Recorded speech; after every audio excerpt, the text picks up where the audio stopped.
Big boss Malayalam season 6 ബന്ധപ്പെട്ട് ഞെട്ടിക്കുന്ന ഒരു അപ്ഡേറ്റ് ആണ് ഇപ്പൊ നമുക്ക് കിട്ടിയിരിക്കുന്നത്. രതീഷ് കുമാർ പുറത്തായിരിക്കുകയാണ്.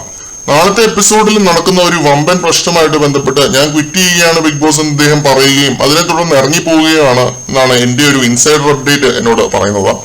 ഈ സീസണിന്റെ സീൻ മാറ്റുന്ന രീതിയിലുള്ള ഒരു എവിക്ഷൻ തന്നെയായിരിക്കും ഇത്. ഒളിച്ചിരിക്കുന്ന കണ്ടസ്റ്റന്റ് എല്ലാവരും മൺഡേ മുതൽ പൊങ്ങാനുള്ള ചാൻസ് ഉണ്ട്. ഇപ്പൊ നല്ല രീതിയിൽ കളിക്കുന്നവർക്ക് ലെവലപ്പ് ആവാനുള്ള ചാൻസ് ഉണ്ട്. അങ്ങനെ എല്ലാം കൊണ്ടും ഒരു ഞെട്ടിക്കുന്ന ഒരു അപ്ഡേറ്റ് തന്നെയാണ് രതീഷിന്റെ പുറത്താക്കൽ. ഈ ഒരു 1 വീക്ക് രതീഷ് കുമാർ എന്നല്ലാതെ ആരുടെയും പേര് അവിടെ മുഴങ്ങി കേട്ടിരുന്നില്ല. എല്ലാ രീതിയിലും രതീഷ് അവിടെ ചർച്ചയാവുകയായിരുന്നു.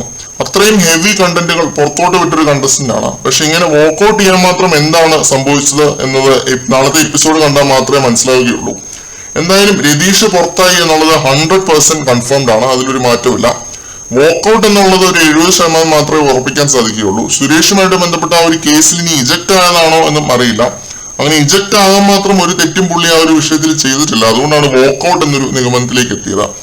എന്തായാലും നമുക്ക് നാളത്തെ എപ്പിസോഡിനായിട്ട് കാത്തിരിക്കാം. നാളെ രാവിലത്തെ ആ ഒരു ഇടിവെട്ട് പ്രോമോയ്ക്കായിട്ട് കാത്തിരിക്കാം.